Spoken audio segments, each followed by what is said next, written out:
صلی اللہ علیہ یا رسول اللہ۔ چھوٹا سا، بہت چھوٹا سا گناہ۔ اب ایک بات عرض کروں، اس کے بعد آگے بڑھتے ہیں۔ لوگ کہتے ہیں یار چلو چھوٹا ہی گناہ ہے۔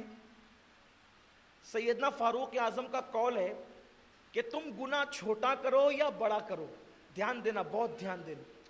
امیر المومنین سیدنا فاروق اعظم کا قول ہے کہ تم گناہ چھوٹا کرو یا بڑا کرو، بس اتنا یاد رکھو کہ تم ادھر گناہ کرتے ہو، ادھر رسول اللہ کے دل کو تکلیف اور اذیت پہنچتی ہے۔ اب آپ سے میں پوچھنا چاہتا ہوں کہ اس گناہ کو میں کس منہ سے چھوٹا کہوں جس گناہ کی وجہ سے رسول اللہ کا دل دکھتا ہے اور آقا کے قلب اطہر کو تکلیف پہنچتی ہے۔ اس لیے کبھی کسی گناہ کو چھوٹا سمجھ کے کبھی مت کرنا۔ اور آج ہم کتنے گناہ کر رہے ہیں، اللہ اکبر۔ چوری مسلمانوں کے اندر، مسلمانوں کا اللہ ماشاءاللہ حال یہ ہو گیا ہے کہ مسلمانوں میں چور پیدا ہو گئے، باضابطہ بستی میں چور رہنے لگے۔ اور ایک بات آپ کو بتاؤں، ایک دن وہ تھا کہ مسلمانوں کی بستی میں اگر کوئی چیز چھوڑ کر کے چلا جاتا اور وہ برسوں کے بعد واپس آتا تو دیکھتا کہ وہ چیز وہیں پڑی رہتی، کیونکہ ہمارے مذہب میں پڑی ہوئی چیز کو اٹھانا بھی جائز نہیں ہے۔ کچھ لوگ کہتے ہیں نا مجھے وہاں پڑی ہوئی چیز مل گئی، مجھے گمشدہ چیز مل گئی۔ بھئی تم نے اٹھایا کیوں؟ اس لیے کہ جو چیز پڑی ہے اس کو لقطہ کہتے ہیں، اور لقطے کے مسائل یہ ہے کہ جو چیز زمین پہ پڑی ہوئی ملے اس کو نہیں اٹھانا۔ اب نہیں اٹھانے میں حکمت کیا ہے؟ آپ کہیں گے یار میں نہیں اٹھاؤں گا، کوئی تو اٹھائے گا، وہ جانے، اس کا کام جانے۔ آپ نے نہیں اٹھانا۔ کیوں نہیں اٹھانا؟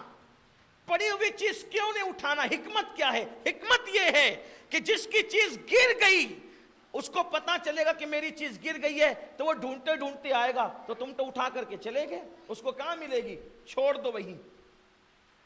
اٹھانے کی ایک ہی صورت ہے، اگر خیانت دار لوگ وہاں موجود ہے، خائن لوگ موجود ہے کہ کھا لیں گے، غصب کر لیں گے، تو آپ اس لیے اٹھائیں کہ چلے میں اس کو محفوظ رکھوں گا۔ لیکن پھر اب آپ کی ذمہ داری ہوگی، بہت زنجیروں میں آپ جکڑ گئے، اب اس چیز کو آپ پورے ملک میں اس کی تشہیر کر سکتے ہیں، تو بھئی یہ چیز مجھے ملی ہے، جس کی وہ نشانی بتا کے لے جائیں۔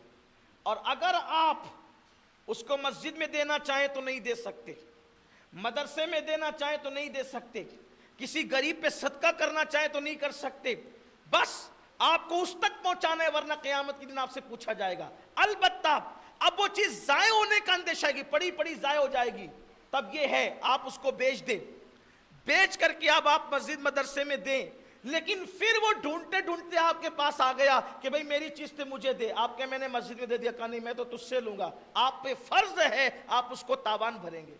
کیوں اٹھایا تھا آپ نے؟